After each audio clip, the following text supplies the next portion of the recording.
He didn't hire her to save his family. He hired her to cook and clean and stay out of his way.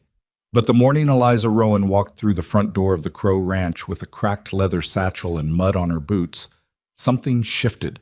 Something even Thaddeus couldn't name and wouldn't admit for a very long time. Two boys who had stopped believing in people. A man who had stopped believing in himself. And a house so cold it had forgotten what warmth felt like. This is the story of how one woman changed all of that, without ever asking for a single thing in return. If this story moves you, drop your city in the comments. I want to see how far this has traveled. Hit like and stay with me until the very end. The town of Black Hollow had a way of making people feel small. It wasn't the mountains, though the Beartooth Range rose in the west like something that had never once considered human beings worth noticing. It wasn't the wind either, though that wind came off the high plains in October with a kind of personal hostility, cutting through wool coats and cracked door frames like it had a grievance to settle. It was something else, something harder to name. Black Hollow made people feel small because it didn't care whether they stayed or left. The land didn't soften for grief. The sky didn't pause for hardship. Winter came on the exact same schedule regardless of how badly a family was struggling, and spring arrived without apology for everything it had allowed to die. The frontier had no sentiment, and after enough years inside it, neither did the people who tried to call it home. Thaddeus Crow had lived in Black Hollow for 19 years. He'd arrived as a young man with broad shoulders, a stubborn streak, and a wife named Margaret, who laughed at things that weren't quite funny yet, but would be, eventually, if you waited long enough. He'd built the ranch with his own hands, not in the romantic sense that people told stories about later, but in the literal, bleeding, cursing 3 failed attempts before one. That held sense. He'd lost fingernails to cold iron. He'd argued with the earth. He'd won enough times to keep going and lost enough times to understand that winning wasn't permanent. Margaret died 4 years ago. Fever took her in March, fast and without warning, the way the worst things always seem to happen on this land. Not building towards something terrible, but arriving at it sideways, when your back was turned. After that, the ranch kept running. Thaddeus made sure of it. He got up before dawn, worked until dark, fell into bed, and started again. He fed his boys. He maintained the fences. He negotiated with the cattlemen who came through every fall to buy his stock. He did everything that needed doing. He just did it inside a house that had gone very, very quiet. He'd tried housekeepers before. 3 of them, over 4 years. The first was a widow named Mrs. Caulfield from the east side of town. She lasted 6 weeks before deciding the Crow household was, in her words, beyond reasonable management. She left on a Tuesday without finishing the laundry.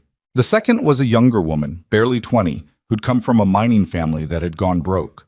She stayed 3 months, did adequate work, and then married a farmhand from a neighboring property. Thaddeus didn't blame her for that. He blamed her for leaving without 2 weeks' notice. The third didn't make it past the first week. She took one look at the boys, specifically at Nolan, who had perfected a particular expression of flat, hostile indifference that could strip the warmth from a room the way a cold draft strips heat from a fire, and announced that she wasn't suited to rural life after all. After that, Thaddeus stopped trying for a while. He and the boys managed on their own, which mostly meant burned beans 3 nights a week, and laundry done badly on Sundays, and a general atmosphere of competent despair. It wasn't tragic. It was just bleak in the way that becomes invisible when it goes on long enough. It was his neighbor, Hal Briggs, who finally convinced him to try again. "You look like something the horses dragged in," Hal said, leaning against the fence post one September afternoon. Hal was 62 and had the kind of face that had been weathered into pure honesty. He said what he thought because life was too short and winter too long for anything else. "I'm fine," Thaddeus said. "Your fine looks like most people's rock bottom." Hal pushed his hat up. "There's a woman in town, asking around for domestic work. Dorothy Marsh knows her, says she's capable. Quiet. Not the type to bolt at the first hard day."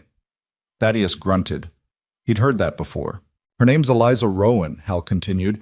"Lost her position over in Millbrook when the family she worked for moved back east. She's got no family in the territory. She needs the work, and she needs it to last." He paused. "Meaning she won't leave over nothing. She's got nowhere else to go." Thaddeus looked out over his land, the sagging barn roof he hadn't fixed yet, The kitchen garden that had gone wild after Margaret died. The general evidence of a man doing two people's work and falling short of both. "Send her by," he said. "I'll talk to her." Eliza Rowan arrived on a Thursday morning in early October, and the first thing Thaddeus noticed was that she didn't wait to be helped down from the wagon. The driver, old Pete Garner, who ran a freight route through the valley, had barely pulled the horses to a stop before she was already climbing down herself, one hand gripping the side rail, the other holding her satchel clear of the wheel. She landed in the mud of the yard with a practical thud and looked around the property the way a person looks at a problem they're already calculating how to solve. She was maybe 30, though it was hard to tell precisely. She had dark hair pinned up under a plain hat, a coat that had been mended in at least 2 places, and the kind of face that wasn't beautiful in the way paintings were beautiful, but was the kind of face you kept looking at because something in it was always slightly different than you'd noticed before. Her jaw was set, her eyes were brown and direct, and carried the specific quality of someone who had learned not to expect much, but hadn't yet decided to stop hoping entirely. She saw Thaddeus standing on the porch and walked toward him without hesitation. "Mr. Crow," she said. Not a question. "Miss Rowan." He stepped down. They shook hands. Hers was cold from the ride and grip was firm. "Dorothy Marsh said you needed someone reliable," she said. "I'm reliable." "Dorothy says a lot of things." "Then I suppose you'll have to judge for yourself." She glanced past him at the house. "May I see the kitchen first?" Thaddeus almost said no out of pure reflex. Instead, he stepped aside and gestured toward the door. "Help yourself." She went in without fuss. He followed. The kitchen was a disaster, and he knew it. The stove needed blacking. The shelves were disorganized in a way that made it unclear whether there was a system or just accumulated chaos. The window over the sink had a cracked pane that had been covered with oiled paper for, he realized with some shame, almost 8 months. There were pots that had been scrubbed hard but not quite clean enough, and a smell of old grease that he'd gone nose-blind to sometime in the spring. Eliza walked through it without comment.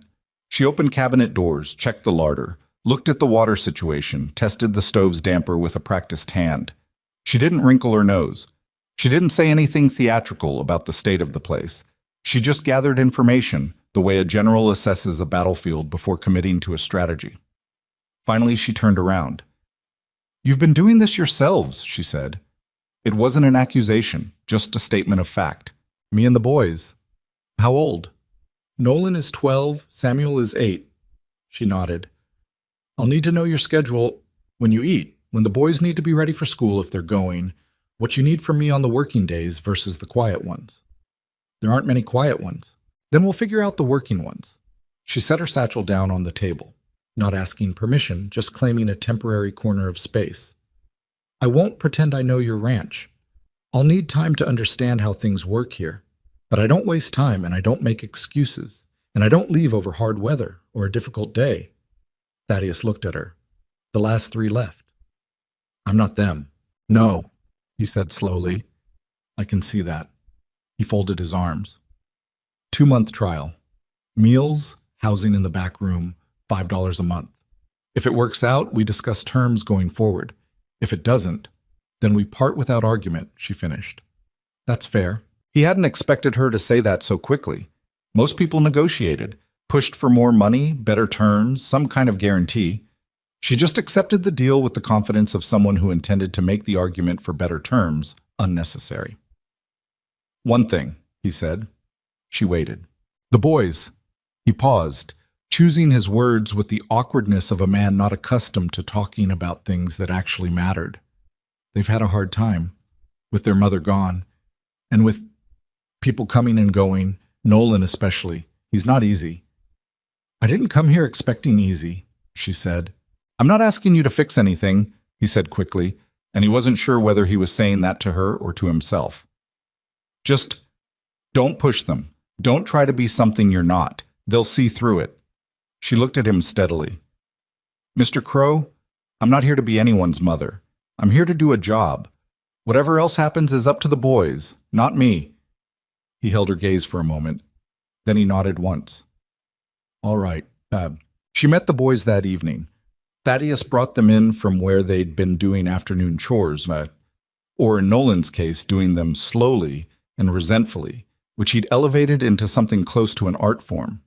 They came through the back door tracking Mud, Samuel chattering about a bird's nest he'd found in the hay, Nolan silent and already measuring the situation with eyes that were too old for his face. The kitchen smelled different. That was the first thing. Something was on the stove, a proper something, not beans and salt pork. And there was bread cooling on the counter, and the dishes that had been sitting in the rack crooked for weeks were somehow stacked correctly. Eliza was at the stove. She turned when they came in, and she didn't smile in that bright, forced way that strangers sometimes did when they were trying to win over children they were nervous about. She just looked at them the same way she'd looked at everything else in this house, directly, without pretending. "Samuel, Nolan," Thaddeus said. "This is Miss Rowan. She'll be staying with us." Samuel, being 8 and still operating on the basic assumption that adults were trustworthy until proven otherwise, looked at her with open curiosity. "You made bread?" "I did." "Can I have some?" "After supper." "What's for supper?" "Beef stew." He nodded seriously, apparently satisfied with this answer. "Okay." Nolan said nothing. He stood by the door with his coat still on, looking at her the way he'd looked at the last 3 housekeepers. Like he was already counting down to when she'd leave, not with malice exactly, more with the weary, preemptive certainty of someone who had been disappointed enough times to have made disappointment part of his permanent worldview. Eliza looked at him. She didn't try to draw him out, didn't comment on his silence or his expression, didn't say anything at all to him for a long moment. Then, "Coat hooks are by the door." That was it. Not an order, not a reprimand, just information. Nolan looked at the hooks. He hung up his coat. He went and sat at the table without another word. Thaddeus watched this from the doorway, something turning over slowly in his chest that he couldn't quite identify. Supper was good. Better than anything in this kitchen in 4 years. Nobody said that out loud, but everybody noticed. The first week was defined by logistics. Eliza was up before everyone else.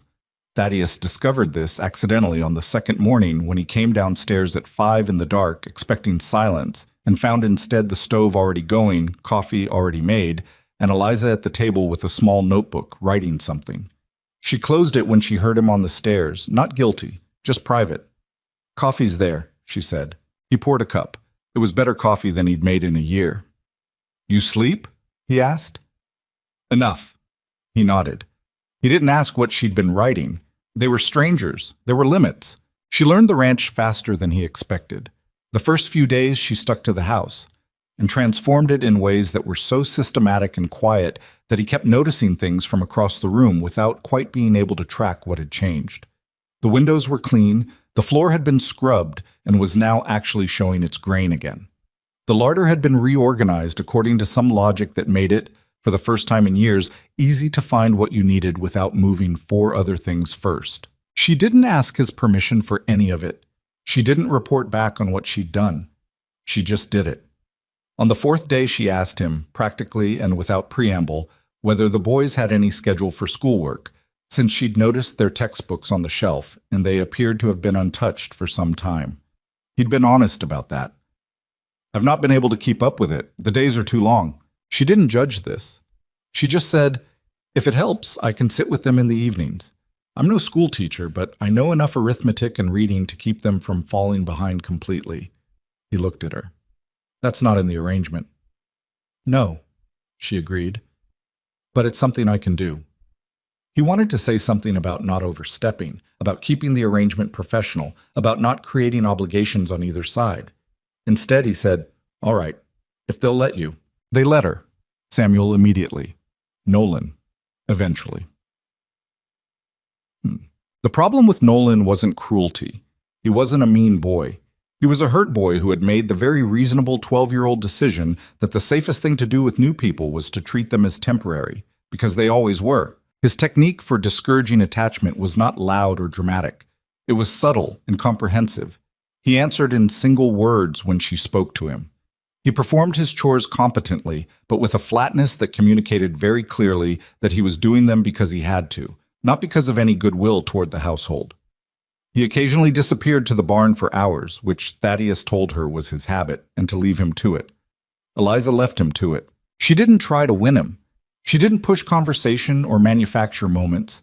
She just maintained her steady presence in the house and continued doing her work and treated him the same way she treated everything else on this ranch, as something real that deserved to be dealt with honestly.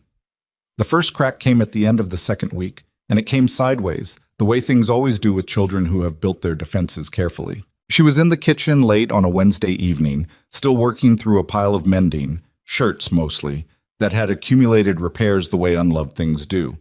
Nolan had gone to bed an hour ago, or so she'd thought. She heard the creak of the stair, and then he appeared in the kitchen doorway, barefoot, in his nightshirt, carrying a book. She looked up. He looked at her. "I can't sleep," he said, not asking for anything, just stating a fact. "There's warm milk in the pot," she said, "if you want it." He considered this for a moment. He came into the kitchen, poured himself some milk without being guided to where anything was. He knew this kitchen, of course, better than she did, and sat down at the far end of the table from where she was working. He opened his book. She went back to mending. They sat like that for maybe half an hour, not talking. Just two people in a kitchen at night, both finding it slightly easier to be awake in the company of another person than alone. When he got up to go back to bed, he paused at the door. "Mama used to mend things at night," he said. Very quiet. Looking at the floor, not at her. She kept her hand still on the shirt in her lap. "Did she?" "Yeah." A pause. "She said there was something better about doing it then, when it was quiet." She was right about that. He looked up briefly.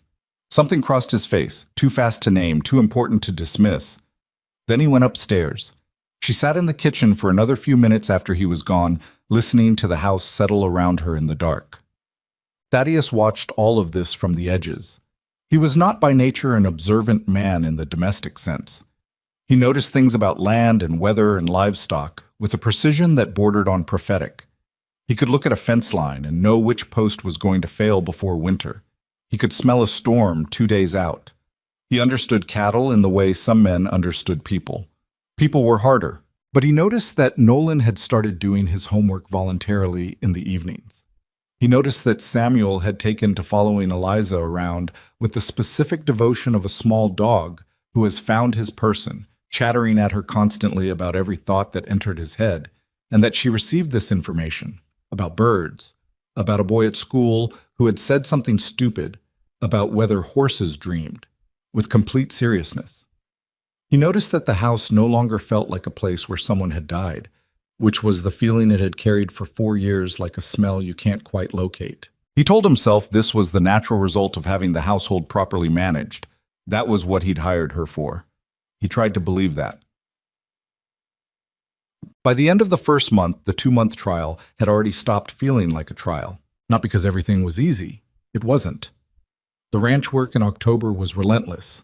Getting the cattle moved before the first hard freeze, winterizing the structures, 100 tasks that had to be done before the cold made them impossible. Thaddeus was out before dawn every day, and back after dark most nights. And the boys helped where they could, and somewhere in all of it, Eliza was managing the house, the meals, the laundry, the mending, the boys' schoolwork in the evenings. She did it without complaint. She also, occasionally, did it wrong. She overestimated the firewood supply by a full cord, and he had to correct her estimate before she ordered too little. She made something with turnips one night that no one could quite identify, and no one enjoyed. She reorganized the tool shed according to a logic that made sense to her and 0 sense to Thaddeus, and they had a brief argument about it, the first direct conflict between them, that ended with her explaining her system and him acknowledging, grudgingly, that it had some merit, and her acknowledging, equally grudgingly, that she should have asked first. The argument cleared something between them. They'd been careful with each other, the way employer and employee are careful, maintaining the professional distance that protects both sides from complication. The argument was the first honest exchange they'd had, and after it the careful quality in the air shifted slightly. Not gone, just less rigid. One evening at the end of October, he came in later than usual, cold through to the bone, a cut across his left palm from a wire that had snapped back at him. He hadn't thought much of it. Cuts happened. She saw his hand when he came in and didn't say anything dramatic about it. She just said, "Sit down. I'll get the kit." "It's fine. It needs to be cleaned." He wanted to say again that it was fine, because he was used to managing his own injuries, had been doing it for years, and the idea of being fussed over sat wrong with him. But he sat down because it did need cleaning, and he was too tired to do it himself properly, and he put his hand out across the table while she worked on it. She was quick and efficient about it. Minimal fuss. But her hands were careful, and the lamp was close, and for a moment he was aware of the kitchen the way he hadn't been in a long time. The smell of whatever was in the pot, the sound of the boys upstairs, the particular quality of the light at that hour, and this woman's hands holding his hand steady. He looked at her, and she looked up at almost the same moment, and there was a second, 1 second, that was something else. Then she tied off this bandage and sat back. "Keep it clean," she said, same practical voice. "It'll be fine by the end of the week." "Thank you," he said. She nodded and went back to the stove. He sat at the table for a moment longer than necessary before getting up to wash. 3 days later, he extended her trial period without being asked. "The 2 months aren't up yet," he said one morning while she was making breakfast and he was pulling on his coat. "But I see no reason to wait. The arrangement's working. If you want to stay on permanently, the terms we discussed hold." She was at the stove, her back to him. A brief pause. "That works for me," she said. "Good." He pulled on his gloves. "I'll have something drawn up." "No need for papers," she said.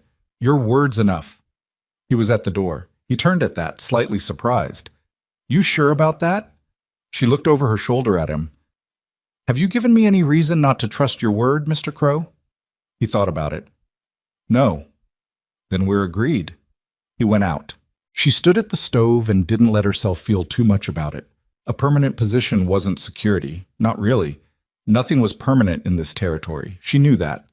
But it was closer to solid ground than anything she'd had in a long time. And she'd learned to be grateful for solid ground without demanding that it be anything more. The first hard snow came in November. It arrived overnight without ceremony, the way Montana snow did. You went to bed under a clear sky and woke up to a world changed entirely. Thaddeus went out at first light and came back an hour later to report that 2 sections of fence on the north pasture were down and 3 head of cattle had wandered into the timber. "I'll need the full day," he told her. "Boys can help at the near pasture. The rest I'll do alone." "What about the horses?" she asked. The bay mare was favoring her front left yesterday.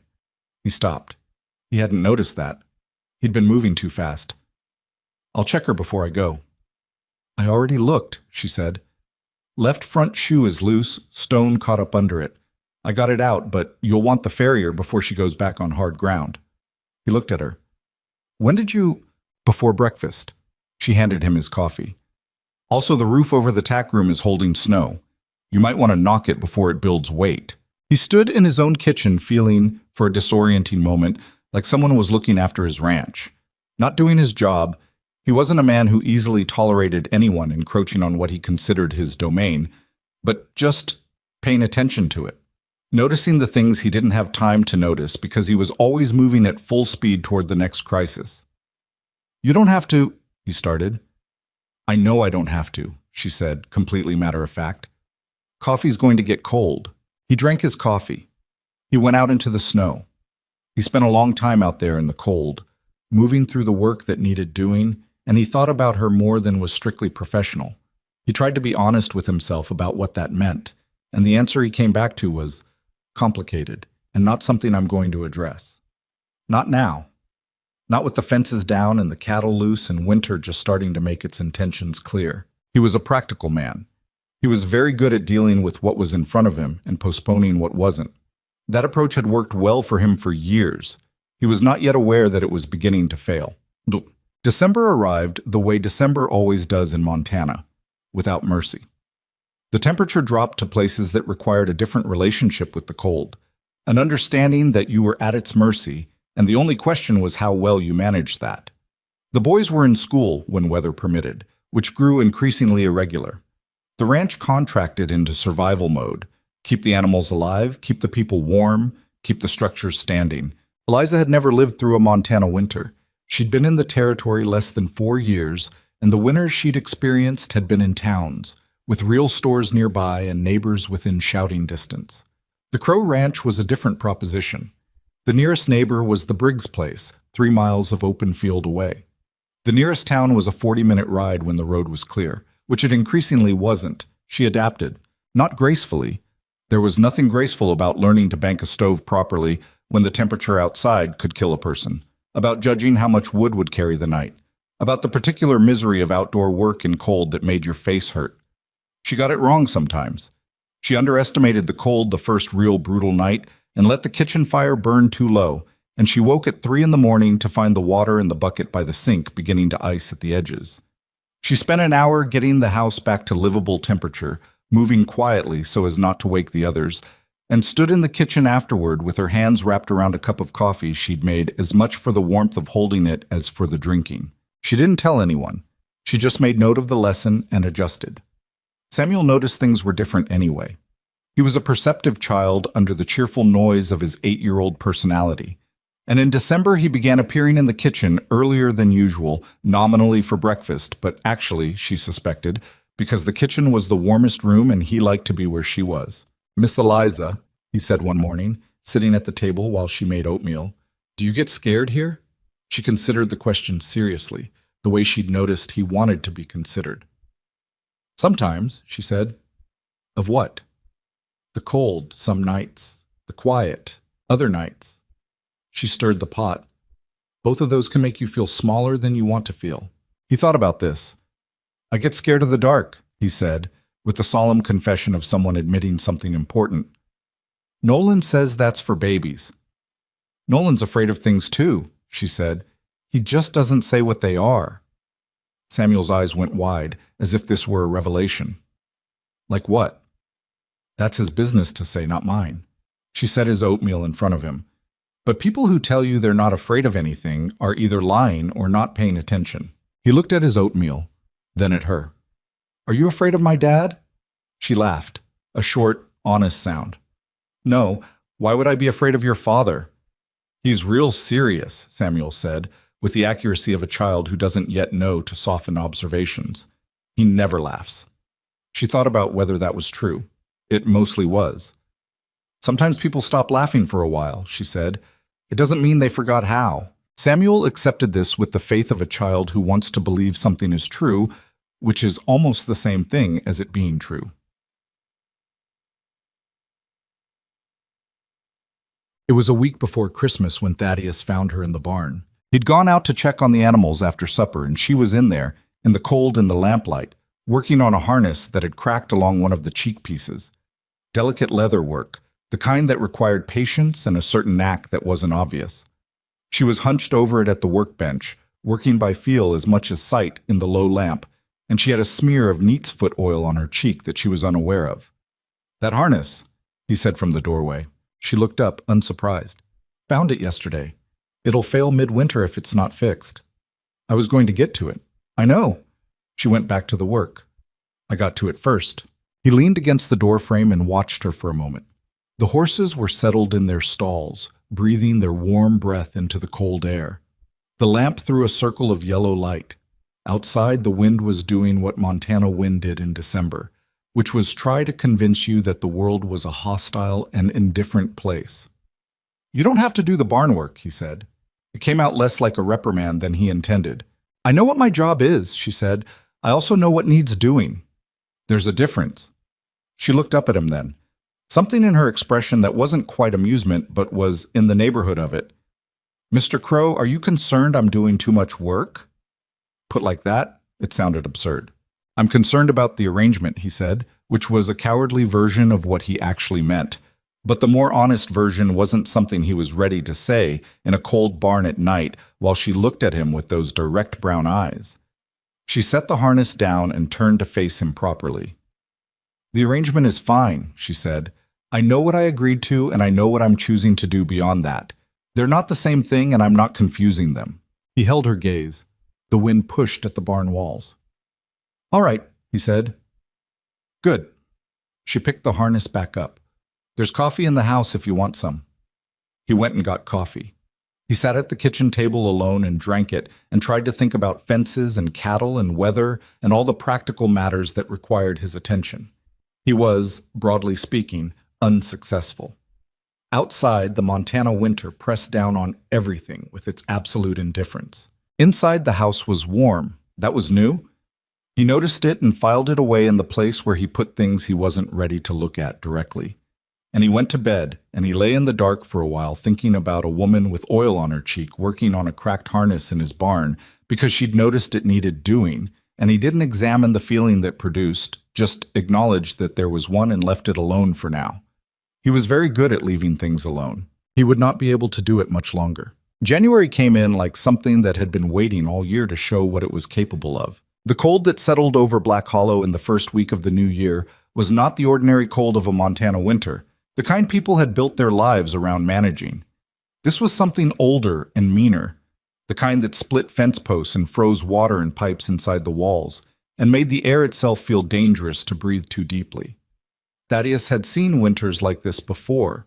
He recognized the particular quality of the silence they produced, how sound itself seemed to freeze and fall, how the world contracted to just the immediate, what was in front of you, what needed to be kept alive today. Right now, this hour, the cattle were his first priority.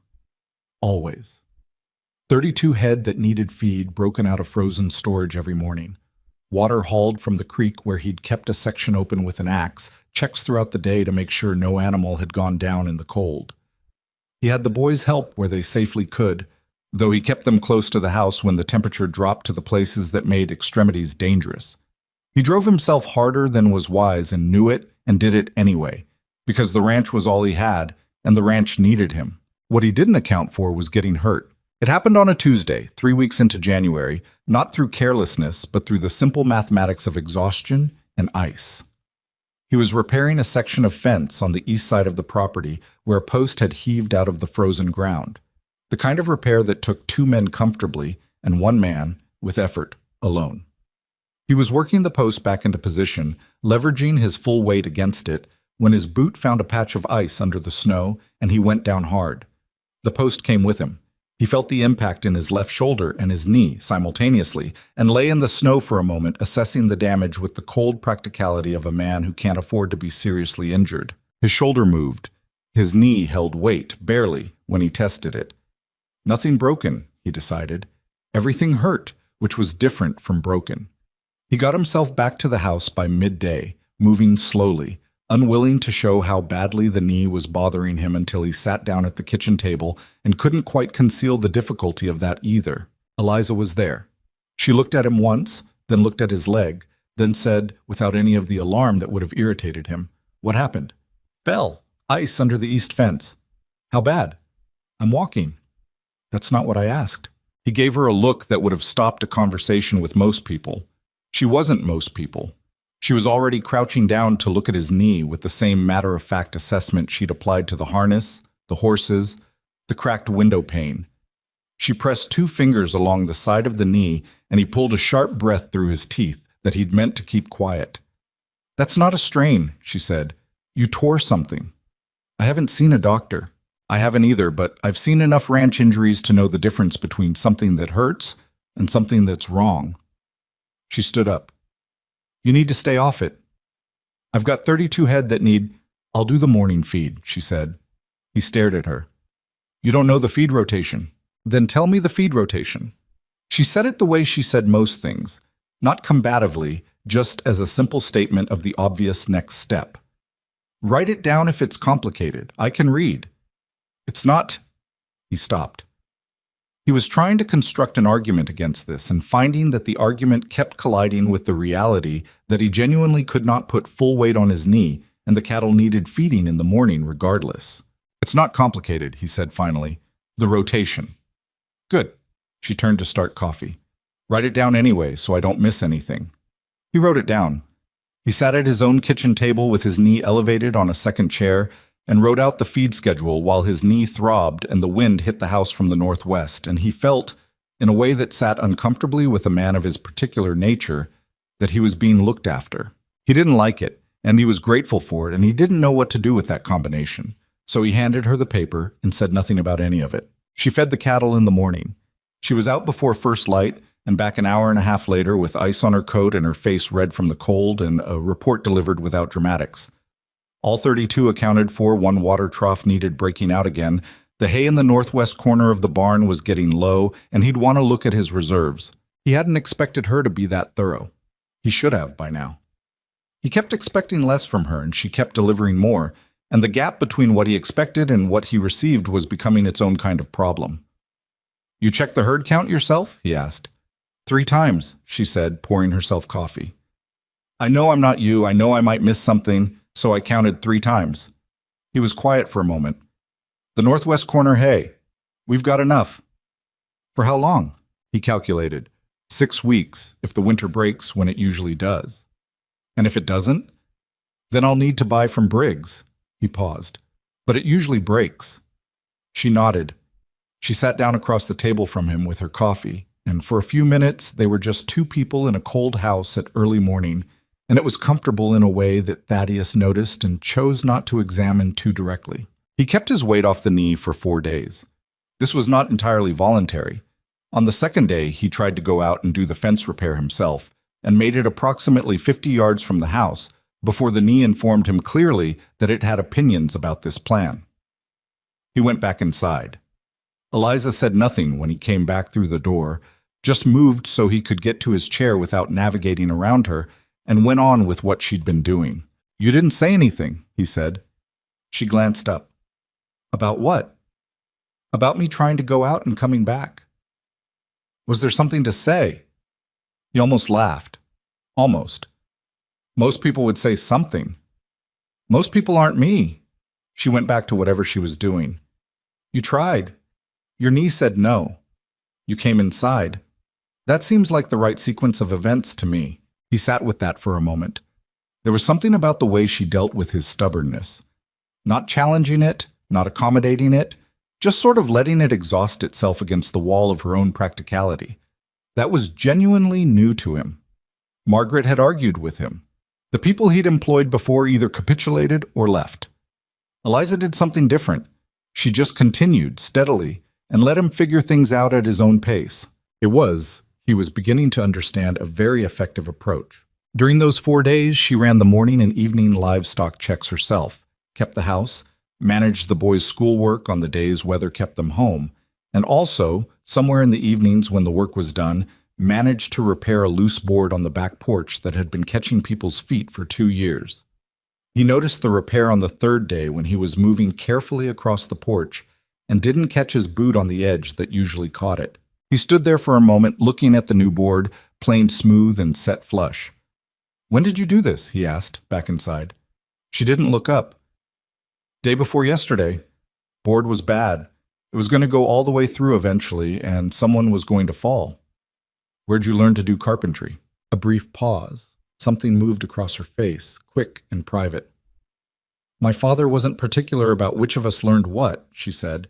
"He had 4 daughters and no sons, and he needed help with the property, so we all learned what needed learning." This was the most she'd told him about herself in 3 months. He understood by the tone of it that there was more to the story and that she wasn't going to tell it right now. He didn't push. "It's good work," he said. "It's a porch board," she said. But he caught something in her expression, quick and gone, that said the acknowledgement had landed somewhere. The boys watched all of this. Children notice things adults don't realize they're noticing, particularly children who have learned to pay close attention to the adults around them as a survival strategy. Samuel watched openly, with the uncomplicated approval of a child who had decided Eliza was good, and saw additional evidence of this at every turn. Nolan watched differently, sideways, cataloging, his expression giving nothing away, but he'd started talking to her. Not much. Not about anything important at first, small observations. A question about something he'd read. A comment about one of the horses. Small offerings extended carefully, like testing whether a surface would hold weight before committing to step on it. And she received each one the same way, directly, genuinely, without making a production of the fact that he was talking to her at all, which he would have found suffocating. She just talked to him like he was a person who had said a thing and she was a person responding to it. No performance, no careful handling. One evening near the end of January, Nolan stayed after supper without being asked. This itself was notable. He usually retreated to his room or the barn the moment supper was finished, but he sat at the table with his book while Eliza cleared plates, and after a while he said, not quite casually, "She used to make that? What you made tonight?" Eliza stopped moving. She understood immediately who he meant. She set the plate she was holding down carefully. "The potato soup," she said. Neutral, just confirming. "Yeah." He was looking at the table. "With the dill. She got the dill from Mrs. Briggs. She didn't grow it herself. She never could keep herbs going." Something that was almost a smile crossed his face, brief and painful. "She tried every year." Eliza sat down. Not across from him, which would have felt confrontational, but at the near end of the table, sideways, as if she just happened to stop there. "What else did she try to grow?" she asked. And Nolan talked, haltingly at first, then with more momentum, about Margaret's garden and her opinions about it, and the specific way she'd had of arguing with Thaddeus about the best place for the bean rows, about how she'd smelled like lavender she kept in a small sachet in her coat pocket, about the song she'd hummed without knowing she was humming it when she was washing dishes. Small details, the kind that don't survive grief well, the first to disappear, the last to be recovered. He talked for almost an hour.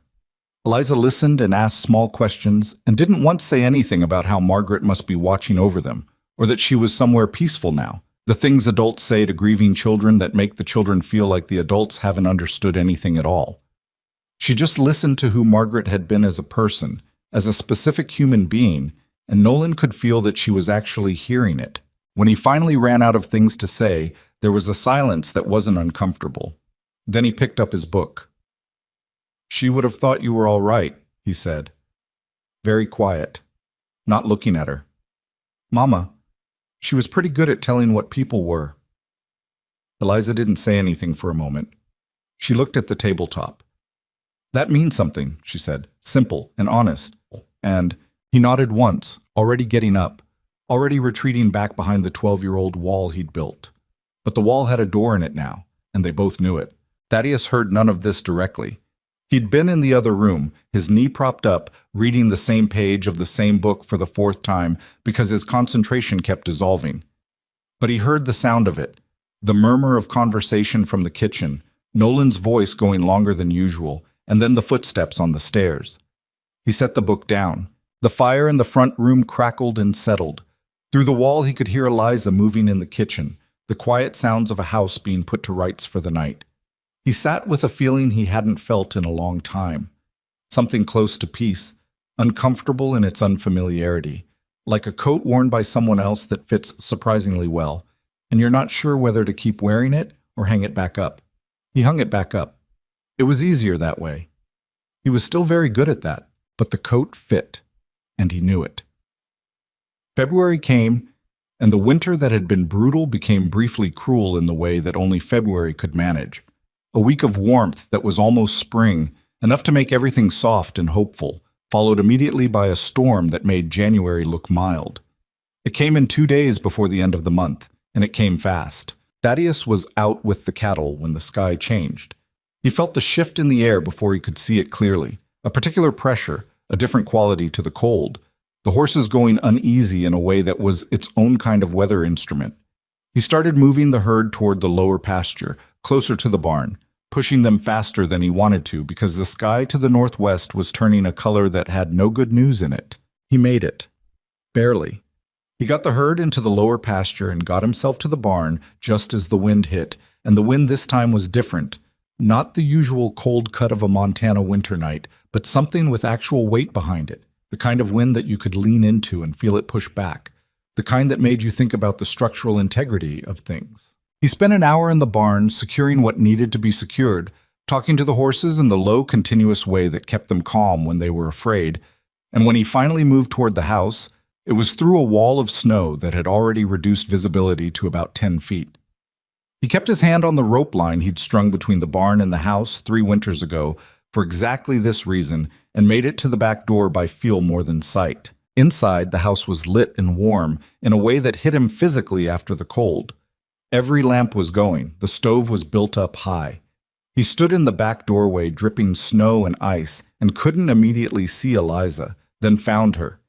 She was in the front room with both boys, and she had pulled every blanket in the house and was building what appeared to be a structure of considerable ambition against the interior wall, away from the windows, with the specific logic of someone who understood that if this got bad enough, the warmest room would need to be the designated space. She saw him and said, "The northwest window in your room is leaking cold. I've packed it, but you should know." He nodded, still catching his breath. "Herd's in the lower pasture." "Good." She handed Samuel another blanket to add to the structure. "There's food on the stove. Eat something." He ate standing up, watching her manage the situation with the boys. Samuel was treating the whole thing as a considerable adventure, which was 8 years old for you. Nolan was more measured, but he was helping, handing things, doing what she asked without the resentful performance of a boy complying against his will. The storm ran through the night and into the next day. They stayed mostly together, in the front room and the kitchen, in the way that extreme weather forces proximity and makes ordinary distances feel silly. They played cards, which Thaddeus was bad at and Samuel was inexplicably good at for his age. Nolan read. Eliza mended things and occasionally looked out the window at the white nothing and did her weather calculations quietly. At some point in the middle of that long night, Samuel fell asleep against Eliza's shoulder, his mouth open, completely abandoned to sleep the way children are. She didn't move to shift him. She sat still with the small boy's weight against her and continued what she was doing one-handed. And Thaddeus, sitting across from her, watched this and felt something pull tight in his chest that he had no clean name for. Nolan, from his chair, was watching too. He met his father's eyes briefly and looked away with the expression of a 12-year-old who has understood something the adults in the room haven't said yet. The storm broke by morning. The world outside was buried and still and blindingly white, the kind of silence that follows catastrophe. They dug out slowly over 3 days. The ranch had taken damage. Part of the roof over the chicken coop had collapsed. One section of the east fence was gone again, and they'd lost 2 laying hens. It could have been considerably worse. On the 3rd day of digging out, Eliza was helping clear the path between the house and the barn. Real work, physical work, with a shovel. When Thaddeus came around the corner and stopped. She'd been at it for a while. Her back was turned, and she was working steadily, not fast, but consistently, with the body knowledge of someone who understood how to manage effort over a long task. He stood there a moment longer than he needed to before picking up the second shovel and joining her without comment. They worked side by side for an hour, not talking much, just the sound of the shovels and the cold and their breath in the air. At one point, the work required them to move a particularly heavy drift at the barn door, and she braced one way and he braced the other, and for a moment they were close, closer than usual, both leaning into the same problem. She glanced at him sideways. "Together?" "Together," he said. They shifted the drift. He thought about that word for the rest of the day, in the specific way a man thinks about a thing when he's trying not to think about it. Together. It was just a word about a snowbank. He knew that. He also knew it wasn't only that, and the gap between those two things was where Thaddeus Crow lived now. In the distance between what he could admit and what he already knew, doing what he'd always done, working the land, running the ranch, keeping everything moving, and hoping the feelings he hadn't decided what to do with would have the decency to wait. They didn't. But he didn't know that yet. Spring came to Black Hollow the way it always did. Not as an arrival, but as a slow argument between seasons, winter refusing to concede what spring was trying to claim. The snow pulled back in patches, revealing ground that looked shocked to see sunlight again. The mud came next, the particular Montana mud that could swallow a boot to the ankle. If you stepped wrong, that made every path between the house and the barn a negotiation. The cattle moved differently when the cold broke, restless and sideways, feeling something in the air that the humans around them were feeling too, that loosening of the chest that comes when survival stops being the only thing on the agenda. Thaddeus noticed the change in the ranch before he noticed it in himself. The fences that had held through the winter now needed proper assessment, not emergency repairs but deliberate work, the kind that required planning. The herd needed moving to the north pasture where the early grass was coming in. The kitchen garden that had been buried under 4 months of snow needed turning if they were going to get anything planted before the season got away from them. There was always more work than ours, but spring work had a different quality to it. It was forward-facing. It felt, cautiously, like building something. Eliza went at the kitchen garden with a purpose that surprised him. He'd expected her to manage the house through spring the same way she'd managed it through winter, competently, steadily, without drama.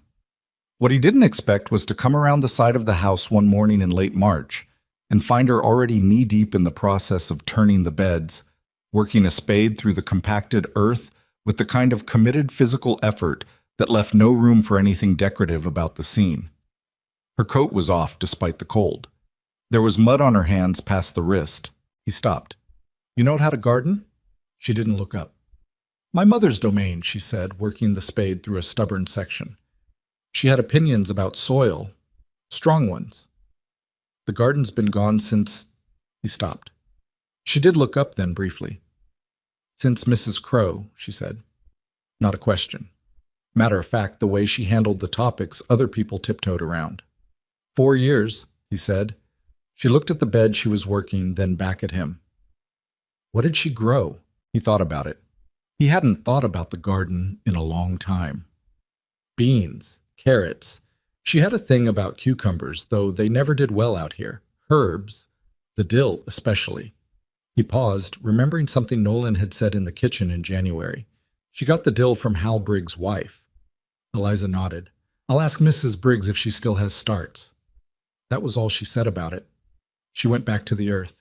He went on to the fences, carrying that small exchange with him through the morning.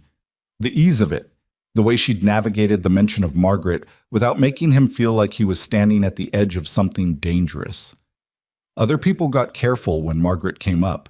They softened their voices or changed the subject, or gave him that particular look of concern that always made him feel worse rather than better. Eliza just absorbed the information and incorporated it and moved on, the same way she did everything. He noticed, working the east fence line that afternoon, that he'd talked to her more in the past 6 months than he'd talked to any living person since Margaret died. That wasn't hard to surpass.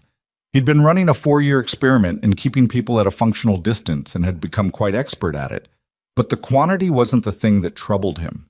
It was the quality of it, how little effort it took, how he didn't spend 10 minutes after their conversations cataloging what he should or shouldn't have said. He just talked to her and then went on with his day, and that was apparently what normal human conversation felt like, and he had forgotten. This was around the time Hal Briggs came by. Hal had a quality shared by very few people Thaddeus had ever known, of appearing at the precise moment when his observations would be most unwelcome and most accurate. He showed up on a Friday in early April with a calf he'd been holding through the winter that belonged on the Crow ledger, and stayed for coffee, and sat at the kitchen table with the comfortable permanence of a man who had earned his place there over 30 years of neighboring. Eliza was in the house. She brought coffee, said hello to Hal with the direct warmth that seemed to be her natural register with people she had no reason to distrust, and then went on with her work with the clear intention of giving them space. Hal watched her go and then looked at Thaddeus with an expression that required no translation. Don't, Thaddeus said. I haven't said a thing. You're about to. Hal wrapped his hands around his coffee cup.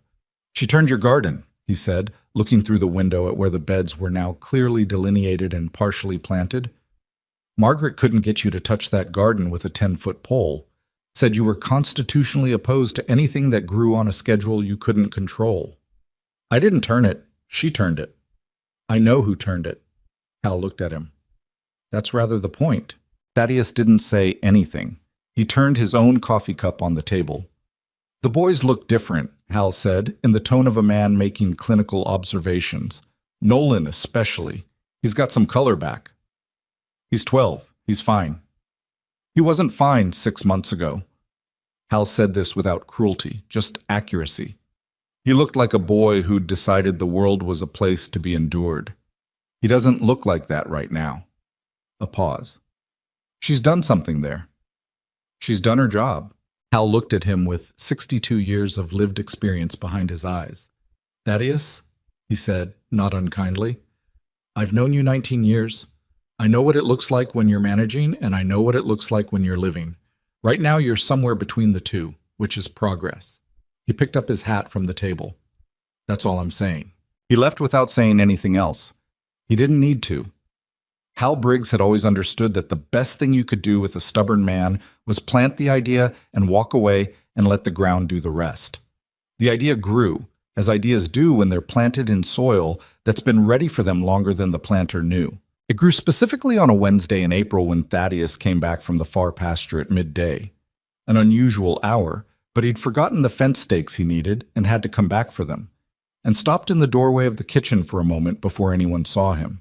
Eliza was at the table with Samuel. This was not unusual. What was unusual was what they were doing.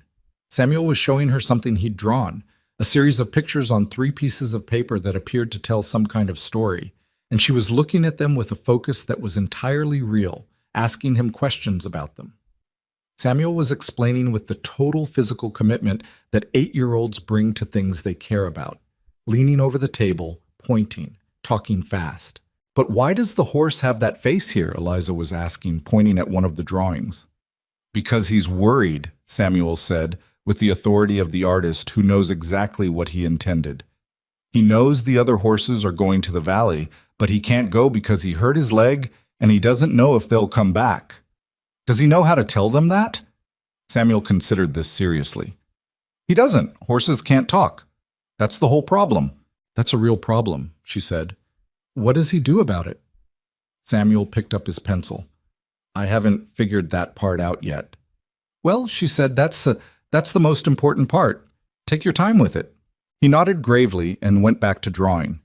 She watched him for a moment with an expression that Thaddeus caught from the doorway before he stepped back. Something in her face that was unguarded in a way she never was when she knew she was being observed. A kind of specific tenderness. The expression of a woman who had been careful not to attach herself too deeply to things that might not hold, discovering that she had attached herself anyway. Thaddeus stepped back from the door without his fence stakes. He stood on the porch for a moment looking out at the land, and he made himself be honest with himself in the way that required effort. He had told himself, for months, that what he felt when he thought about Eliza was gratitude, appreciation for competent work, the natural warmth of a man towards someone who had made his difficult life somewhat less difficult. He had filed everything else, the barn at night, the hand across the table, the word together in the snow, under the category of things that were understandable but inadvisable to pursue. Standing on the porch in April, he acknowledged that he had been managing his own feelings with the same strategy he used for fence repairs that he couldn't get to yet. He'd identified the problem, assessed that it wasn't immediately catastrophic, and left it for later. The problem was that later had arrived. He went back for the fence stakes by a different route. Spring moved forward. The garden took hold, not uniformly, not without setbacks, because this was Black Hollow, and the earth didn't simply cooperate, but with enough success that green things were visible by May, and Eliza had apparently established a correspondence with Mrs. Briggs about the dill that resulted in a small package arriving with the Briggs' youngest on a Tuesday, which Eliza planted in the east corner where the light was right with the care of someone returning something to where it belonged. Nolan saw this from the fence where he'd been watching and said nothing, but he stayed where he was for a while, looking at the small planted corner, and his face did something complicated that he didn't try to explain. The first real conversation between them, not the careful exchanges of a boy testing for safety, but an actual conversation about an actual thing, happened on a Saturday in May when Nolan found her in the barn, not doing anything that required being in the barn, just standing near the bay mare's stall with her hand on the mare's nose, the horse leaning into it with the specific trust that horses extend only to people they've decided are worth it. He came in to get a halter and stopped when he saw her. He almost left. Instead, he walked past her to the tack wall, got the halter, turned to go, and then didn't go. "She wouldn't let me near her the first month," Eliza said, without turning around. She knew he was there. She usually did. She'd move to the back of the stall every time. "She's like that," Nolan said, "with new people." "What changed her mind?" He came a few steps closer despite himself. "She doesn't trust fast, but if you keep showing up and you don't try to push it, eventually she figures out you're not going anywhere." He paused. "Mama said that horse was like Dad, stubborn until she trusted you, and then completely." Eliza smiled at the mare's ear, not at Nolan. "That's a fair description of your father." Nolan almost smiled. He caught it and redirected. "What was your father like?" he asked, and then looked like he hadn't intended to say it. She was quiet for a moment, not the quiet of someone avoiding the question, but of someone deciding how honest to be. Hard, she said finally, but fair. He expected a lot. When you met his expectations, he didn't say much, but you knew. She ran her hand down the mare's nose. He died when I was 22. After that, I was mostly on my own. Nolan absorbed this. He turned the halter over in his hands. Is that why you came here? Because you had nowhere... He stopped himself. You can say it, she said. It's true. He looked at her back. Is that the only reason you stayed? She turned around then. She looked at him directly, the way she always did, without any softening of the thing she was about to say. No, she said. It's not. He held her look for a moment. He was 12, but he was a 12 who had learned to read adults for the gap between what they said and what they meant. And he was reading her now and finding, apparently, that the gap was small.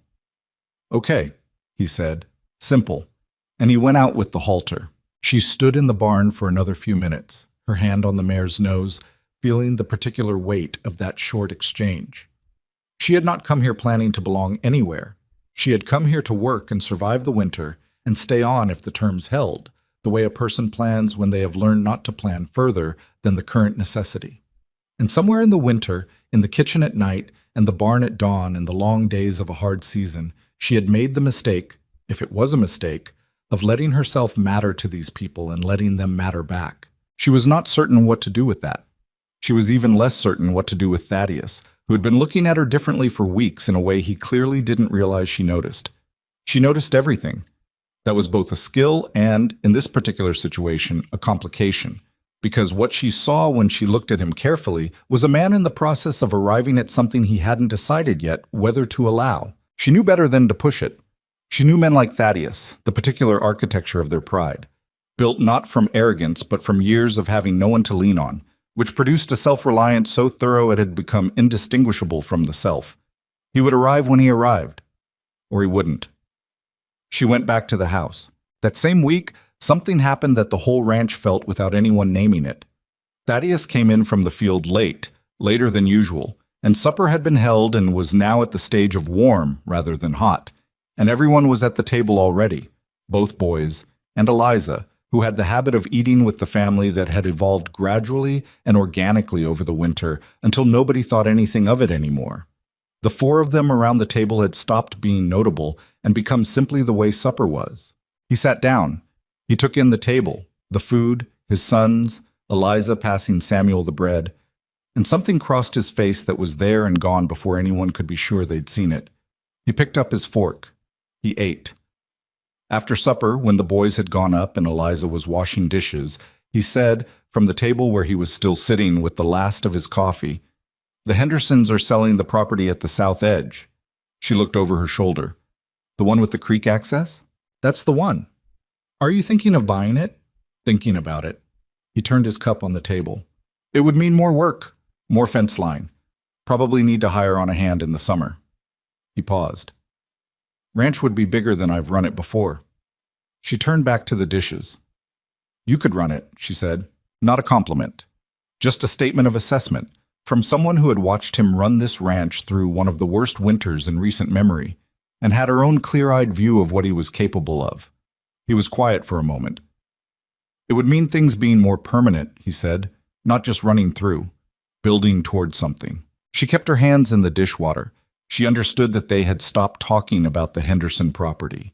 She was not sure she was ready for where the conversation was going, and she was not sure he was either, and she was not the kind of woman who moved toward something half-formed just because she wanted it. "Permanent's not a bad word," she said carefully. "No," he said. "I'm realizing that." He got up, put his cup by the sink, said goodnight, and went upstairs. She stood at the sink for a long moment after she heard his door. Outside, the Montana spring was finally, irrevocably, winning its argument with winter. The last ice was gone from the creek. The north pasture was green. The dill in the east corner of the garden was showing its first tentative inches above the soil, small and determined, exactly where Eliza had put it. She finished the dishes. She turned down the lamps. She went to her room at the back of the house that had stopped feeling temporary sometime around January and she sat on the edge of her bed in the dark, and she let herself feel the full weight of what was happening in this house, to these people, to her, without talking herself out of it or managing it into something safer. It was a lot to feel. She felt it anyway. Some things didn't benefit from being managed. June arrived and the ranch breathed differently. The Henderson property deal closed on a Thursday, which Thaddeus handled in town with a handshake and a signed paper, and came home quieter than usual. Not the quiet of a troubled man, but the quiet of one who has made a decision and is now living inside it. He told Eliza over supper that it was done, and she nodded and said that was good. And Samuel wanted to know if the Henderson Creek had fish in it, and Nolan asked about the fence condition on the south boundary, and the conversation moved on the way conversations do at a table where people have real things to discuss. What didn't move on was the feeling in the house. Something had shifted after the night Thaddeus said permanent wasn't a bad word, and then walked upstairs rather than finish what he'd started. They had not spoken directly about it since, but the unspoken thing had weight and shape now, and both of them were aware of it the way you're aware of a piece of furniture in a dark room. You navigate around it without looking at it directly, but it informs every step. He caught himself doing things he hadn't done in years. Coming in from the field at a reasonable hour instead of working until his body simply stopped cooperating. Sitting at the table after supper with his coffee instead of taking it to the front room alone. Asking questions, real ones, not the transactional exchanges of an employer checking in, about how she was, what she was thinking, whether something was working the way she'd hoped. He noticed himself doing these things and felt a mix of emotions he couldn't cleanly separate. Something warm, something afraid, and something that was almost anger at himself for having wasted so much time inside the efficient misery of the last 4 years. The boys noticed. Of course they did. Samuel noticed the way he noticed everything, which was directly and without any awareness that noticing was something one might want to be discreet about. Dad laughed at supper, he reported to Eliza one morning, with the specific tone of a naturalist documenting a rare sighting. She was braiding her hair at the small mirror in the kitchen and caught his reflection in it. "He did," she said. "He doesn't do that." "He used to, I'd imagine." Samuel considered this. Nolan says he laughed all the time before Mama got sick. I don't really remember. He picked up a biscuit from the pan cooling on the counter, earned himself a look from Eliza, and put half of it back. "Do you think he's happy?" She tied off her braid. She thought about how to answer a question from an 8-year-old honestly, without making it carry more than 8-year-old shoulders could hold. "I think he's getting there," she said. Samuel ate the half biscuit. "I think so too," he said, with the satisfied authority of a child who has reached a conclusion he's been working toward for a while. The thing that actually broke it open happened on a Wednesday evening in the middle of June at the supper table, in a way that nobody planned and nobody could have anticipated. It had been an ordinary day, long, hot, the summer work well underway with a hired hand named Cooper, who came 3 days a week and was young and willing and moderately competent, which was better than nothing. Thaddeus had been working with Cooper on the new fence line along the Henderson boundary. Eliza had been managing the house and had also, sometime in the early afternoon, ridden out to check on the north herd because she'd noticed that morning that the gate latch on that pasture had been loose and wanted to confirm it hadn't swung open in the afternoon wind. She had not mentioned to Thaddeus that she was going to do this. He found out at supper when he made an offhand reference to needing to check that gate tomorrow morning, and she said she'd already ridden out and fixed the latch and all 38 head were where they should be. And he stopped with his fork halfway to his mouth and looked at her with an expression she couldn't immediately read. "You rode out to the north pasture," he said. "This afternoon the latch was going up. I figured it was better to check than to find out tomorrow morning that's a 2-hour ride. Hour and a half the way I went." He set his fork down. "Eliza, that's not— I know it's not in the arrangement," she said, with the quiet patience of a woman who had said a version of this before. "I know what my job is. I also know what needed doing." There was a silence at the table. Samuel was looking back and forth between them with his mouth slightly open. Nolan was very still, watching his father with an expression of concentrated attention. And then Nolan said, "Why haven't you married her?" The silence that followed was a different kind entirely. It landed on the table like something dropped from a height. Not aggressive, not manipulative, just a 12-year-old saying the thing that had apparently been sitting in his chest waiting for the right moment, delivered with the specific flatness of a boy who had decided that the adults were taking too long and someone needed to say it. Thaddeus looked at his son. He opened his mouth and closed it again. "Nolan," Eliza started. "Mrs. Briggs asked me last week," Nolan continued, still in that same flat, precise voice, "if my father was planning to marry you before someone else figured out he should." I didn't know what to say. He picked up his fork. "People in town think you're already a family. I heard Mr. Garner say it to someone at the feed store. He said, 'The Crow family,' and he meant all four of us." Samuel, who had been following this with the expression of someone watching a very important event unfold, said, "I told Tommy Briggs you were like our mother, but different. He said that made sense." Nobody spoke for a moment. Thaddeus was looking at the table. He had gone very still in the way of a man whose interior landscape has just been rearranged without his permission. His jaw was working slightly, not like he was about to speak, but like he was keeping himself from saying several things at once. Eliza was looking at her plate. She felt heat in her face and was furious at herself for it. She had not seen this coming, had thought Nolan's progress meant he was getting more comfortable, not that he was working his way toward a supper table ambush, however well-intentioned. "Nolan," she said, steady, "that's not a question you ask at the supper table." "Then when do you ask it?" Nolan said. He wasn't being rude. He was genuinely asking. "It seems like the kind of thing people keep not saying, and I don't understand why." Thaddeus looked up from the table. He looked at Nolan for a long moment.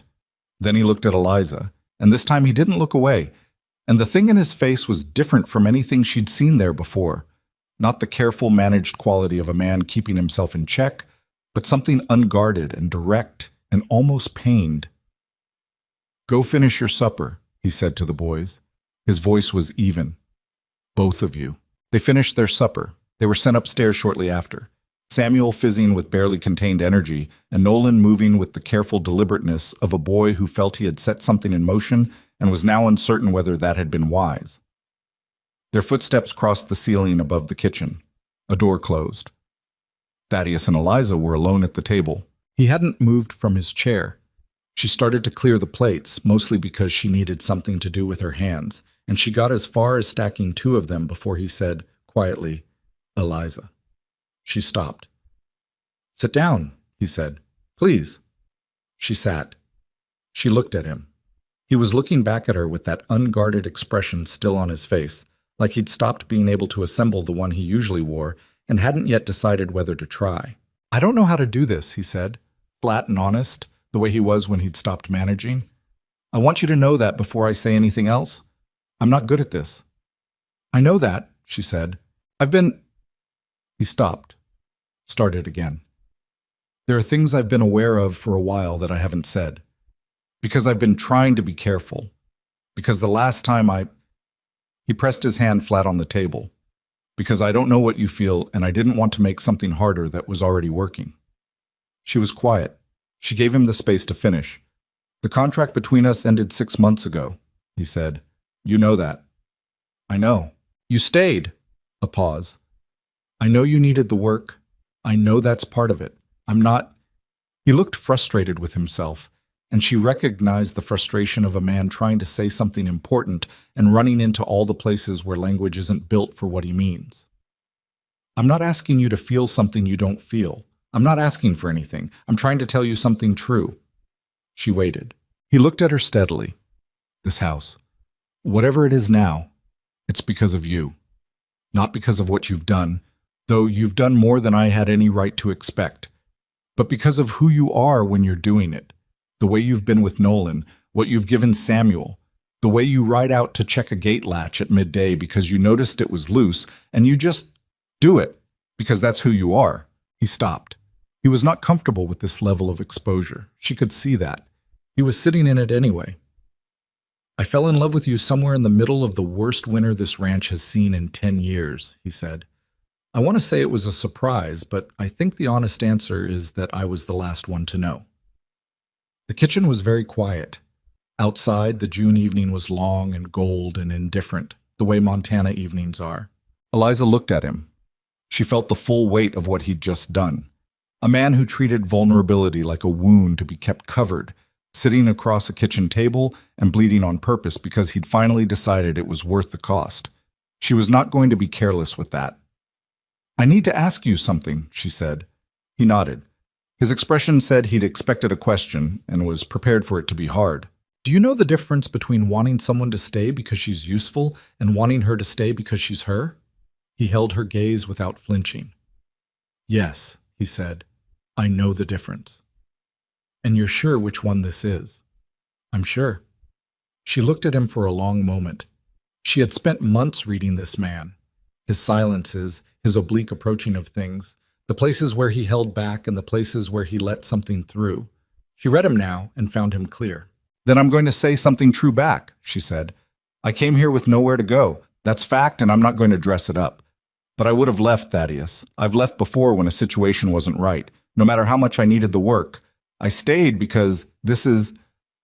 She stopped, which was unusual for her, and he saw that it cost her the same thing it had cost him. Because this is the first place in years that has felt like it was mine in some way.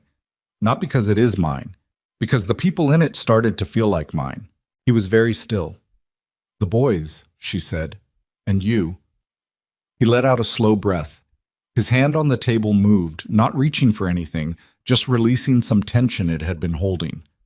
Eliza, he said, and then he stopped, and something that wasn't quite a question crossed his face. Yes, she said, before he could find the words for it. She knew what he was asking. He looked at her for a moment. Then something happened in his face that she hadn't seen there before. Not the almost smile of a man who has caught himself before going further, but an actual, complete, unguarded expression of relief, the kind that only appears when a person has been carrying something alone for a long time and has finally been allowed to set it down. I should probably ask you properly, he said. You don't have to do it in the kitchen, she said. I'm asking you right now, kitchen or not. He straightened in the chair, and she could see him organizing himself for it. Not performing it, just making sure it was said clearly, the way he made sure important things were said clearly. Marry me. Not because the ranch needs managing, and not because the boys need a woman in the house, though you are the best thing that has ever happened to them. Because I would like to spend whatever years I've got left waking up in a house where you're in it. Because you've changed what this place is, and I don't want to go back to what it was. She looked at him. She thought about the cracked satchel she'd carried in 8 months ago, the mud on her boots, the 2-month trial she'd accepted because she had no leverage to ask for more. She thought about every calculated risk she'd made in her life, the ones that had failed and the ones that had held, and the difference between them, and whether this particular risk was the kind that held. She thought about a 12-year-old boy talking about his mother's dill in a kitchen at night, and a small boy's drawings of a horse that couldn't tell the others what he felt, and a man who had spent 4 years walled inside his own survival and was now sitting across from her having voluntarily taken the wall apart. Yes, she said, just that.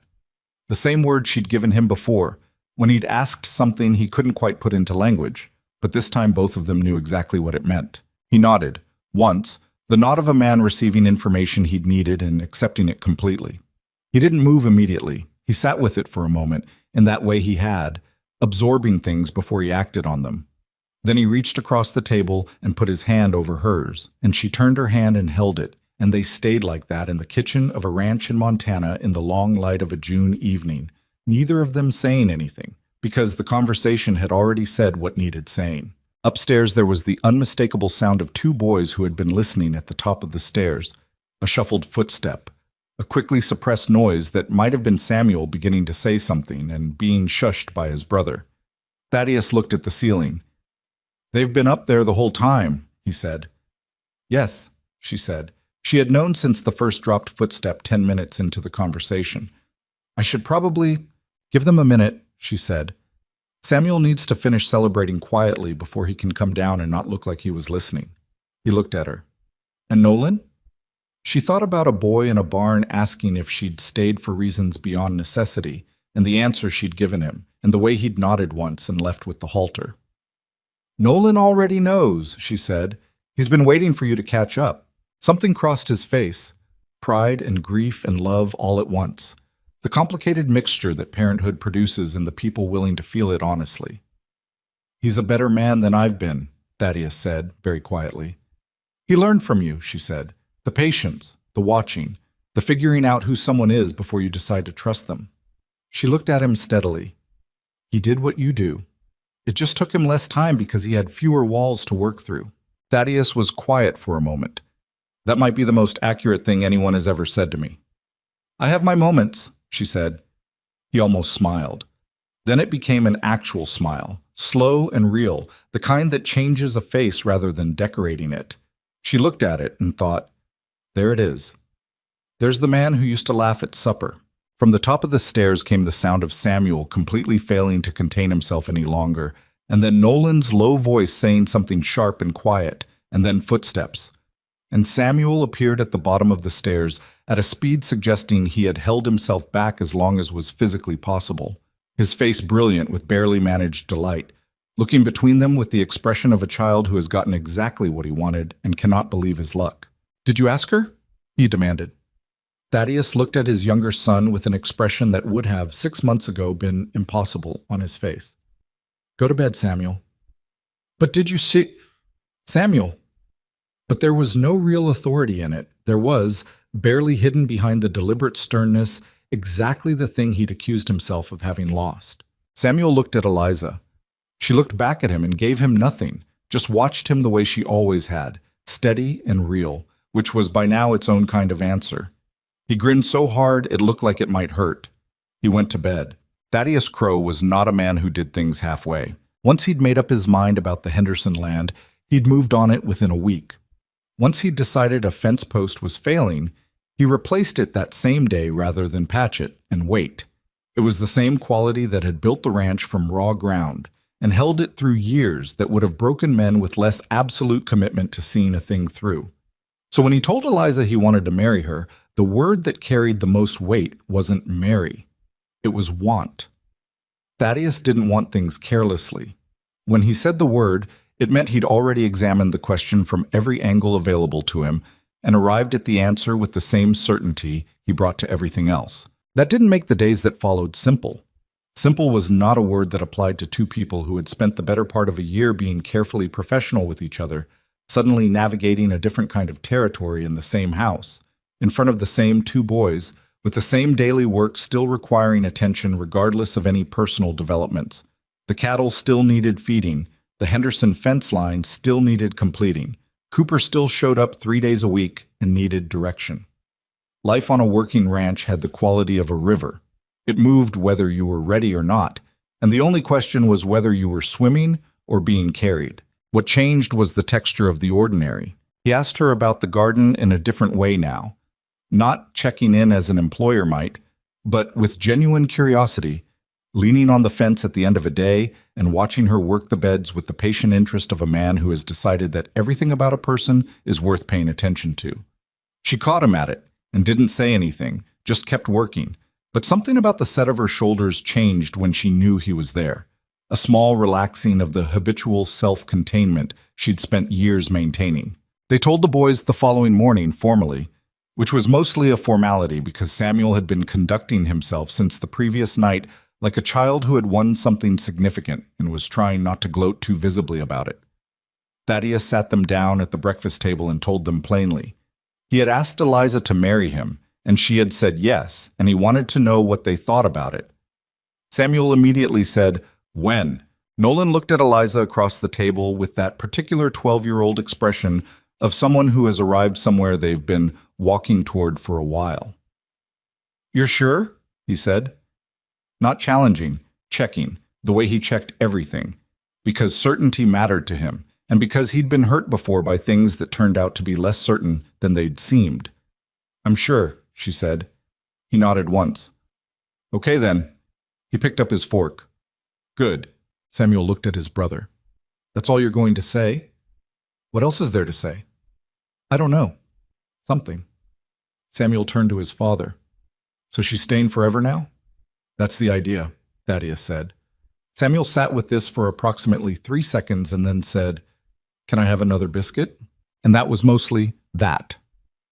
The announcement that had existed as an enormous unspoken weight in the house for months resolved at the breakfast table in under 5 minutes. And then everyone went on with the day, and somehow the going on with the day felt fundamentally different from every previous going on with the day, though nothing visible had changed. Hal Briggs came by 2 days later, which was either coincidence or the result of Hal having a very good information network in a small community where news traveled fast. He stood in the yard with his hat in his hands and looked at Thaddeus with an expression of profound, vindicated satisfaction. "Dorothy Marsh told me this morning," he said. "Dorothy Marsh should mind her own. She told me," Hal continued undeterred, "and I told her it was about time, and she agreed, and I believe the general consensus in Black Hollow is that it's about time." He put his hat back on. "I'm glad for you, Thaddeus. I'm genuinely glad." Thaddeus looked at his old neighbor, the man who had suggested he try one more housekeeper, who had planted the observation about the garden and walked away, who had known him long enough to see the full distance he'd traveled. "Thank you, Hal," he said, and meant it without qualification, which was not something he'd done easily with anyone in a long time. The wedding was set for late July, not because they needed the time to plan anything elaborate. Neither of them had any appetite for elaborateness, but because July brought a week where the ranch work eased slightly after the spring push and before the fall one, and it seemed sensible to use it. Eliza's practical nature, the same one that had reorganized the larder and counted cattle 3 times and ridden out alone to check a gate latch, applied equally to wedding planning. What was needed, what wasn't, what would make the day real without making it a performance. What was needed, they agreed, was the Briggs family, who had been the nearest thing to extended family the Crow Ranch had for years. Dorothy Marsh, who had initially told Eliza there was work at the ranch and deserved to see where that had ended up. Cooper and his young wife, who had become comfortable on the property over the summer. And a minister from town who turned out to be a compact, practical man with a handshake like a vice grip and a mercifully brief ceremony style. What wasn't needed was everything else. Eliza had no family to invite. This was a fact she had made her peace with years ago, in the pragmatic way of someone who has learned to stop mourning what can't be changed and invest instead in what is. She had in this territory the beginning of something, which was more than she'd had when she'd stepped off Pete Garner's wagon 8 months earlier with mud on her boots and nowhere particular to go, and she understood the value of beginnings better than most. The morning of the wedding, she was up before anyone else. Old habit. She built the kitchen fire and made coffee and stood at the window in the early light looking at the garden.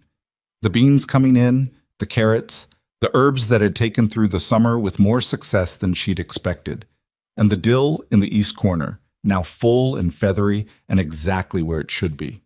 The light came in at that particular low July angle that turned everything gold, the way light in Montana could sometimes do, suddenly and without warning, making the ordinary landscape into something that looked almost deliberately beautiful. She heard his step on the stairs. She knew it by now. The particular weight of his tread, the way he favored the left side of the 3rd step that had always creaked. "You're up," he said from the doorway. "I'm always up," she said. He came in. He looked at her at the window, and he looked at the garden, and he poured his coffee and came to stand beside her. Not performing a moment, just standing there in his own kitchen in the early morning the way he stood everywhere, with complete physical presence, fully occupying the space he was in. "I keep thinking I should say something significant," he said. "It being the day." "You don't have to." "No," he agreed. "I know." He looked out at the garden. The dill came in. It did. Margaret would have been... He stopped. He let the sentence sit incomplete for a moment, then tried again. "She would have liked you." Eliza looked at the garden. She had thought about Margaret Crow many times over the past 8 months, not with guilt or competition, but with the specific respect owed to a woman who had built something real here and left it behind for others to continue. She had tried to be worthy of the boys that woman had raised. She hoped she had, mostly. "I think I would have liked her too," she said. He nodded. They stood at the window together until Samuel came downstairs at a volume that permanently ended any atmosphere of quiet contemplation, announcing that he was hungry and also had decided he wanted to wear his good shirt to the wedding but couldn't find it, and the morning moved forward the way mornings do. The ceremony was held in the yard, which was the right place for it. This was a ranch, not a parlor. The meaning of the day was not separate from the land it happened on, but woven into it. The fences visible from where they stood, the cattle grazing in the north pasture, the barn Eliza had worked in through the hard months of winter, the kitchen garden and its east corner of dill. Thaddeus stood in the yard he had broken with his own hands 19 years ago and married a woman who had ridden out to check his gate latch because she'd noticed it was loose. And it was the most honest ceremony either of them could have imagined. He said his piece without a prepared speech, because he was not a man for prepared speeches. He said it the way he'd said everything since the night in the kitchen, directly, without decoration, meaning every word. He told her, in front of the small collection of people who had watched this happen, that he had failed at most of the things that required a person to be open, for a long time, and that she had not fixed that by being easy or by being patient in the soft way people talked about patience. She'd been patient the way good land is patient. Still there, still worth working, regardless of the season. He said he intended to be worth the effort. He said it like a promise rather than a sentiment, which was the only way he knew how to say things. She told him, when it was her turn, that she had arrived here with a cracked satchel and no guarantee, and had found, entirely without planning for it, the thing she hadn't been looking for. She said she didn't believe in perfect things because she'd lived long enough to know that perfect was what people called something from far enough away that they couldn't see its complications. What she believed in was real things, things that had been tested and held, things that showed their repairs. This ranch, these boys, this man, all of them real, all of them hers, if he was willing. He was willing. The minister said his short, practical piece, and it was done. Dorothy Marsh cried, which surprised nobody. Hal Briggs did not cry, but he blew his nose with great vigor at a moment that had nothing to do with dust. Cooper's wife reached for Cooper's hand.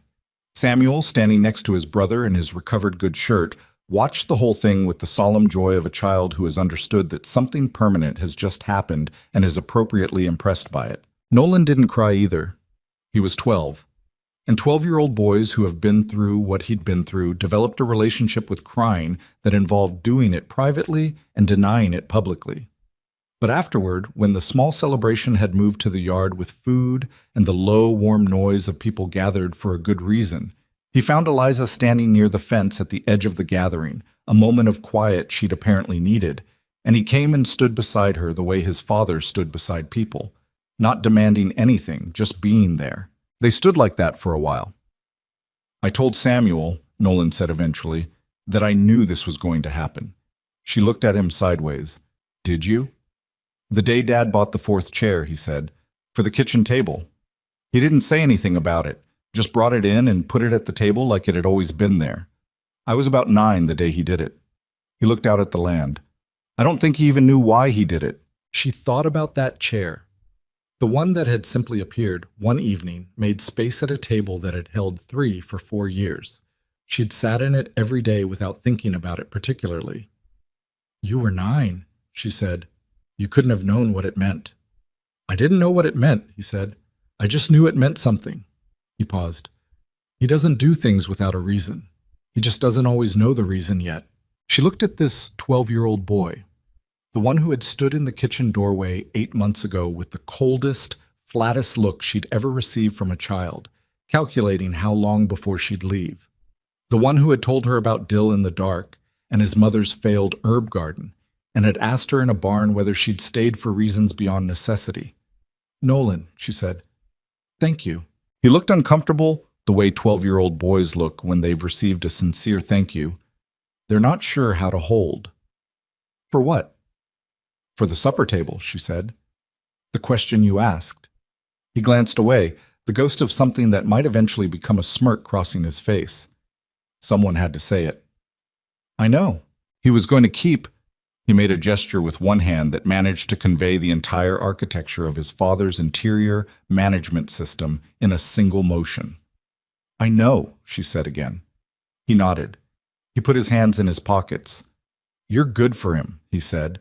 "I'm not going to keep saying it, but I wanted to say it once, properly." She felt something in her chest that she didn't try to name.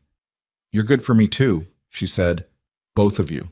He accepted this with the nod, and a slight reddening of his ears that he covered by turning to watch the gathering, where Samuel was currently involved in an elaborate story involving his good shirt and the escaped chickens that morning, and the way those two events were connected, performing it for Hal Briggs with a detail and drama that suggested it would last another 10 minutes at minimum.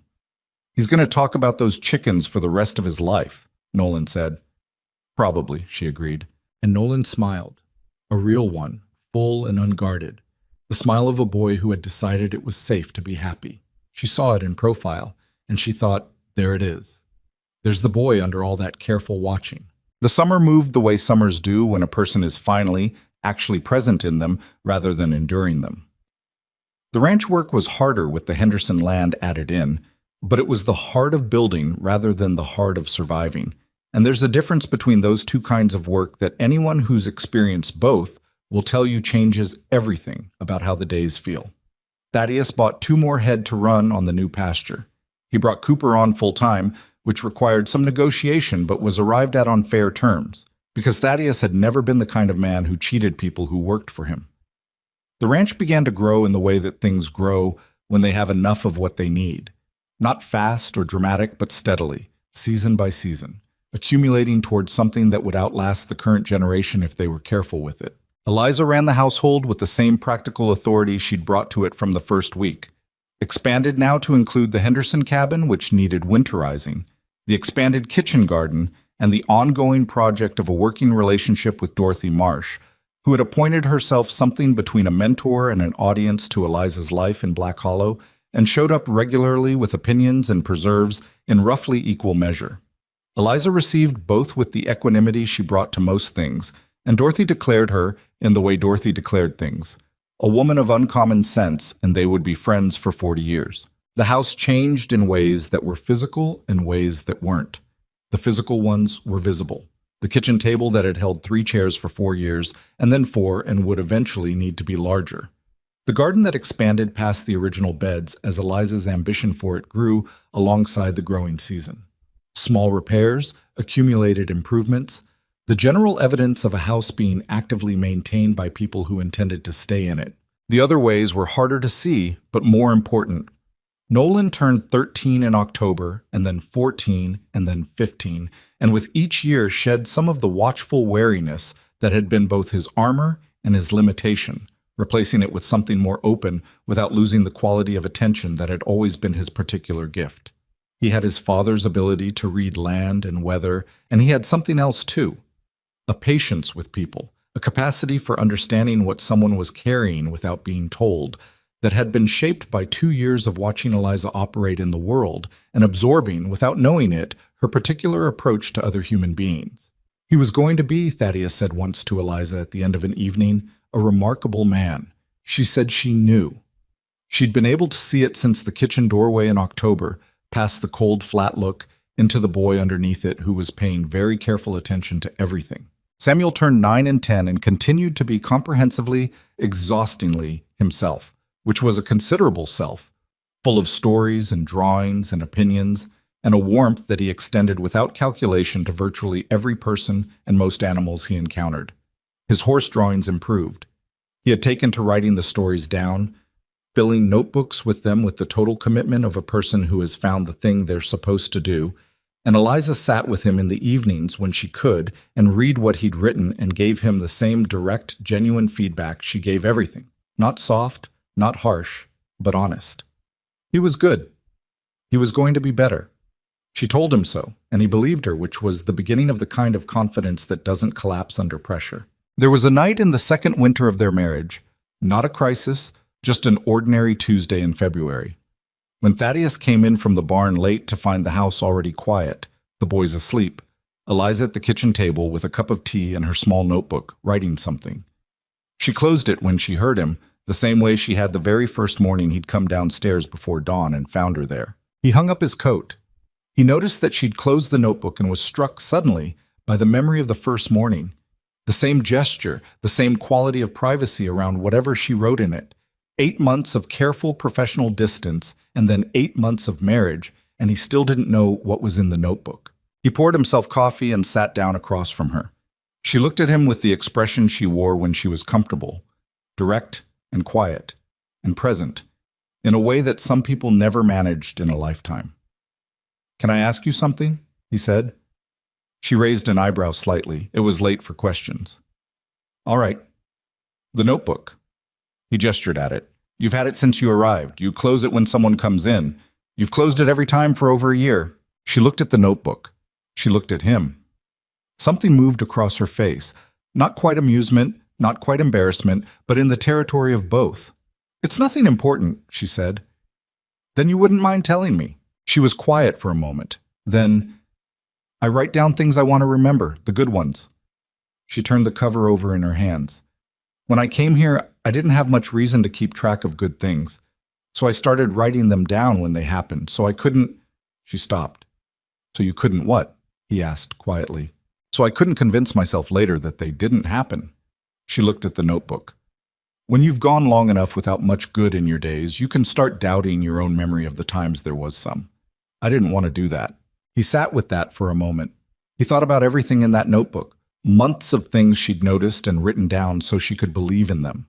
He wondered when the Crow Ranch had started appearing in it, and what form those entries took, and whether she'd thought when she wrote the first one that she'd still be here to write the most recent one. Is it full? He said. She opened it briefly and showed him. The pages went most of the way through. Getting there. I'll get you another one, he said. Next time I'm in town. She looked at him across the table. Something in her face that he had learned over a year of paying close attention to it, to recognize as the expression she wore when something had reached her more deeply than she intended to show. All right, she said. He got her another one. He got her another one after that too eventually, and then another, and the notebooks accumulated on the shelf in their bedroom over the years in a row that was its own kind of record. A woman who had arrived with nowhere to go and had found, against reasonable expectation, more good things than the notebooks could hold. The fourth chair and the kitchen table became, in time, a family story.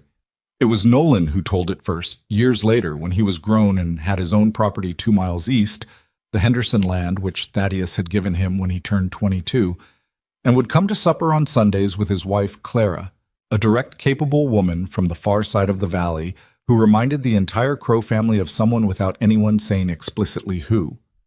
He told it the way you tell a story you've been carrying for a long time, accurately, without embellishment, because the true version was already as good as it needed to be. He told it about the chair his father had bought and placed at the table without explanation, sometime in the winter of 1883, before anyone had admitted to anything. How it had simply appeared, an additional chair at a table that had held 3, without announcement or justification. How 9-year-old Nolan had noticed it and understood that it meant something without knowing what. How the adults in the house had gone on having their complicated, careful, unspoken feelings for months more while the chair sat there, waiting for someone to acknowledge what it already knew.